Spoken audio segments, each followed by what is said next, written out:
This is day 107 of our daily Bible reading session. 1 Chronicles, chapter 10. Now the Philistines fought against Israel, and the men of Israel fled from before the Philistines, and fell slain on Mount Gilboa. Then the Philistines followed hard after Saul and his sons, and the Philistines killed Jonathan, Abinadab, and Malchishua, Saul's sons. The battle became fierce against Saul. The archers hit him, and he was wounded by the archers. Then Saul said to his armor-bearer, "Draw your sword, and thrust me through with it, lest these uncircumcised men come and abuse me." But his armor-bearer would not, for he was greatly afraid. Therefore Saul took a sword and fell on it. And when his armor-bearer saw that Saul was dead, he also fell on his sword and died. So Saul and his 3 sons died, and all his house died together. And when all the men of Israel who were in the valley saw that they had fled, and that Saul and his sons were dead, they forsook their cities and fled. Then the Philistines came and dwelt in them. So it happened the next day, when the Philistines came to strip the slain, that they found Saul and his sons fallen on Mount Gilboa. And they stripped him, and took his head and his armor, and sent word throughout the land of the Philistines to proclaim the news in the temple of their idols and among the people. Then they put his armor in the temple of their gods, and fastened his head in the temple of Dagon. And when all Jabesh Gilead heard all that the Philistines had done to Saul, all the valiant men arose, and took the body of Saul, and the bodies of his sons, and they brought them to Jabesh, and buried their bones under the tamarisk tree at Jabesh, and fasted 7 days. So Saul died for his unfaithfulness, which he had committed against the Lord, because he did not keep the word of the Lord, and also because he consulted a medium for guidance. But he did not inquire of the Lord. Therefore he killed him, and turned the kingdom over to David the son of Jesse. 1 Chronicles, chapter 11. Then all Israel came together to David at Hebron, saying, "Indeed we are your bone and your flesh. Also, in time past, even when Saul was king, you were the one who led Israel out and brought them in. And the Lord your God said to you, 'You shall shepherd my people Israel, and be ruler over my people Israel.' Therefore all the elders of Israel came to the king at Hebron, and David made a covenant with them at Hebron before the Lord. And they anointed David king over Israel, according to the word of the Lord by Samuel. And David and all Israel went to Jerusalem, which is Jebus, where the Jebusites were, the inhabitants of the land. But the inhabitants of Jebus said to David, 'You shall not come in here.' Nevertheless, David took the stronghold of Zion, that is, the city of David. Now David said, 'Whoever attacks the Jebusites first shall be chief and captain.' And Joab the son of Zeruiah went up first, and became chief. Then David dwelt in the stronghold, therefore they called it the city of David. And he built the city around it, from the Millo to the surrounding area. Joab repaired the rest of the city. So David went on and became great, and the Lord of hosts was with him. Now these were the heads of the mighty men whom David had, who strengthened themselves with him in his kingdom, with all Israel, to make him king, according to the word of the Lord concerning Israel. And this is the number of the mighty men whom David had: Jeshobeam, the son of a Hachmonite, chief of the captains. He had lifted up his spear against 300, killed by him at one time. After him was Eleazar, the son of Dodo, the Ahohite, who was one of the 3 mighty men. He was with David at Pasdammim. Now there the Philistines were gathered for battle, and there was a piece of ground full of barley. So the people fled from the Philistines, but they stationed themselves in the middle of that field, defended it, and killed the Philistines. So the Lord brought about a great victory. Now 3 of the 30 chief men went down to the rock to David, into the cave of Adullam, and the army of the Philistines encamped in the valley of Rephaim. David was then in the stronghold, and the garrison of the Philistines was then in Bethlehem. And David said with longing, "Oh, that someone would give me a drink of water from the well of Bethlehem, which is by the gate." So the 3 broke through the camp of the Philistines, drew water from the well of Bethlehem that was by the gate, and took it and brought it to David. Nevertheless, David would not drink it, but poured it out to the Lord. And he said, "Far be it from me, O my God, that I should do this. Shall I drink the blood of these men who have put their lives in jeopardy? For at the risk of their lives they brought it." Therefore he would not drink it. These things were done by the 3 mighty men. Abishai, the brother of Joab, was chief of another 3. He had lifted up his spear against 300 men, killed them, and won a name among these 3. Of the 3, he was more honored than the other 2 men. Therefore he became their captain. However, he did not attain to the first 3.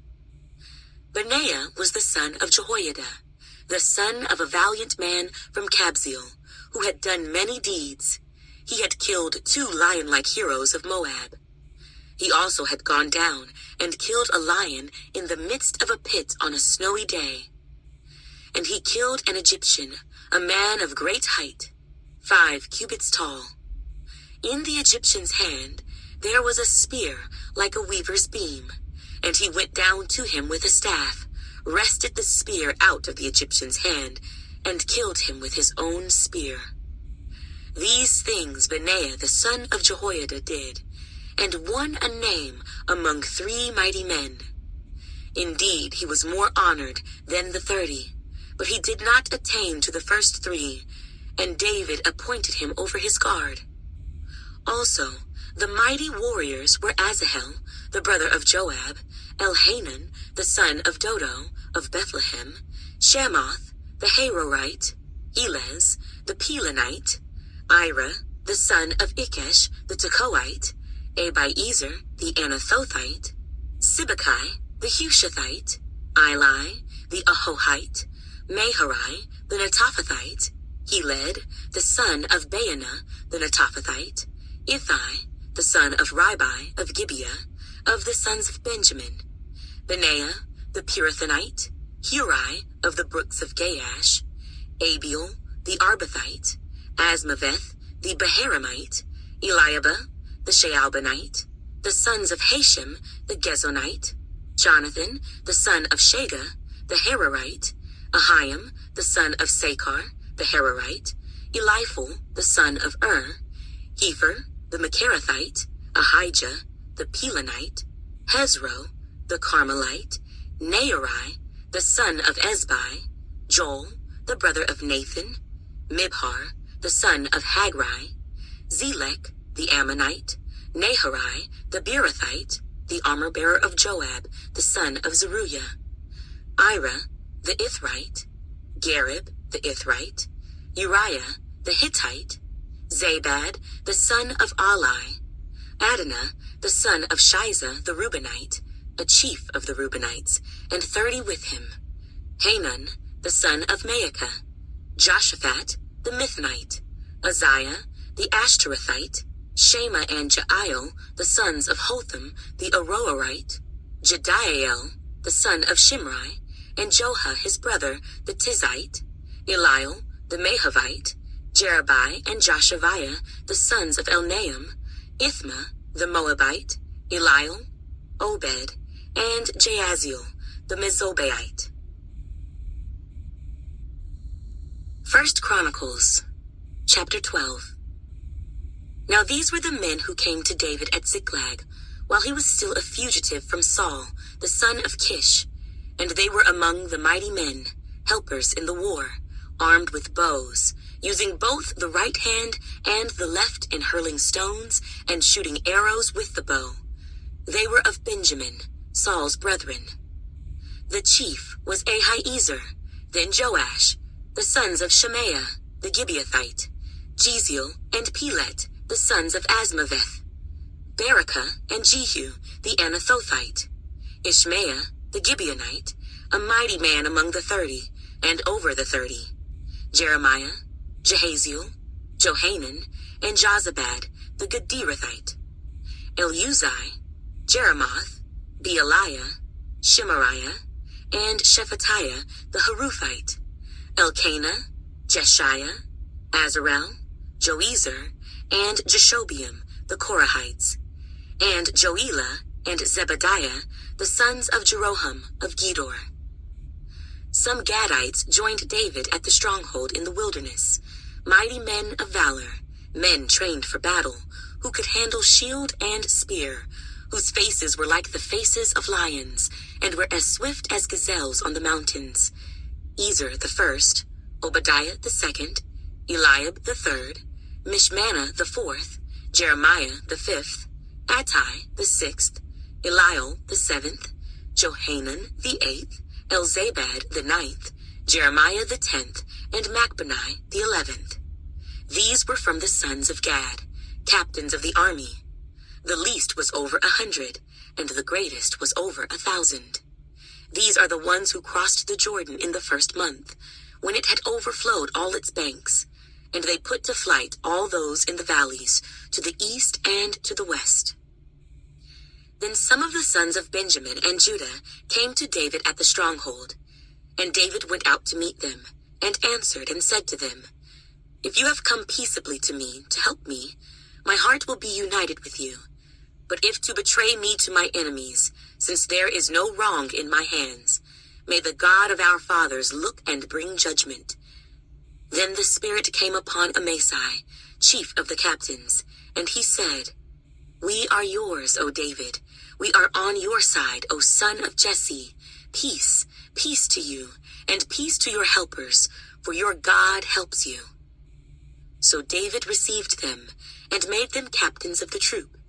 And some from Manasseh defected to David when he was going with the Philistines to battle against Saul. But they did not help them, for the lords of the Philistines sent him away by agreement, saying, "He may defect to his master Saul, and endanger our heads." When he went to Ziklag, those of Manasseh who defected to him were Adnah, Jozabad, Jediael, Michael, Jozabad, Elihu, and Zilithai, captains of the thousands who were from Manasseh. And they helped David against the bands of raiders, for they were all mighty men of valor, and they were captains in the army. For at that time they came to David day by day to help him, until it was a great army, like the army of God. Now these were the numbers of the divisions that were equipped for war, and came to David at Hebron, to turn over the kingdom of Saul to him, according to the word of the Lord. Of the sons of Judah, bearing shield and spear, 6,800 armed for war. Of the sons of Simeon, mighty men of valor fit for war, 7,100. Of the sons of Levi, 4,600. Jehoiada, the leader of the Aaronites, and with him 3,700. Zadok, a young man, a valiant warrior, and from his father's house, 22 captains. Of the sons of Benjamin, relatives of Saul, 3,000. Until then, the greatest part of them had remained loyal to the house of Saul. Of the sons of Ephraim, 20,800, mighty men of valor, famous men throughout their father's house. Of the half-tribe of Manasseh, 18,000, who were designated by name to come and make David king. Of the sons of Issachar, who had understanding of the times, to know what Israel ought to do, their chiefs were 200, and all their brethren were at their command. Of Zebulun there were 50,000 who went out to battle, expert in war with all weapons of war, stout-hearted men who could keep ranks. Of Naphtali, 1,000 captains, and with them 37,000 with shield and spear. Of the Danites who could keep battle formation, 28,600. Of Asher, those who could go out to war, able to keep battle formation, 40,000. of the Reubenites and the Gadites, and the half-tribe of Manasseh. From the other side of the Jordan, 120,000 armed for battle with every kind of weapon of war. All these men of war who could keep ranks came to Hebron with a loyal heart to make David king over all Israel. And all the rest of Israel were of one mind to make David king. And they were there with David 3 days, eating and drinking, for their brethren had prepared for them. Moreover, those who were near to them, from as far away as Issachar and Zebulun and Naphtali, were bringing food on donkeys and camels, on mules and oxen, provisions of flour and cakes of figs, and cakes of raisins, wine and oil and oxen and sheep abundantly, for there was joy in Israel. 1 Chronicles, chapter 13. Then David consulted with the captains of thousands and hundreds, and with every leader. And David said to all the assembly of Israel, "If it seems good to you, and if it is of the Lord our God, let us send out to our brethren everywhere who are left in all the land of Israel, and with them to the priests and Levites who are in their cities and their common lands, that they may gather together to us. And let us bring the ark of our God back to us, for we have not inquired at it since the days of Saul." Then all the assembly said that they would do so, for the thing was right in the eyes of all the people. So David gathered all Israel together from Shihor in Egypt to as far as the entrance of Hamath, to bring the ark of God from Kirjath-jearim. And David and all Israel went up to Baalah, to Kirjath-jearim, which belonged to Judah, to bring up from there the ark of God the Lord, who dwells between the cherubim, where his name is proclaimed. So they carried the ark of God on a new cart from the house of Abinadab, and Uzzah and Ahio drove the cart. Then David and all Israel played music before God with all their might, with singing, on harps, on stringed instruments, on tambourines, on cymbals, and with trumpets. And when they came to Chidon's threshing floor, Uzzah put out his hand to hold the ark, for the oxen stumbled. Then the anger of the Lord was aroused against Uzzah, and he struck him because he put his hand to the ark, and he died there before God. And David became angry because of the Lord's outbreak against Uzzah. Therefore that place is called Perez Uzzah to this day. David was afraid of God that day, saying, "How can I bring the ark of God to me?" So David would not move the ark with him into the city of David, but took it aside into the house of Obed-Edom, the Gittite.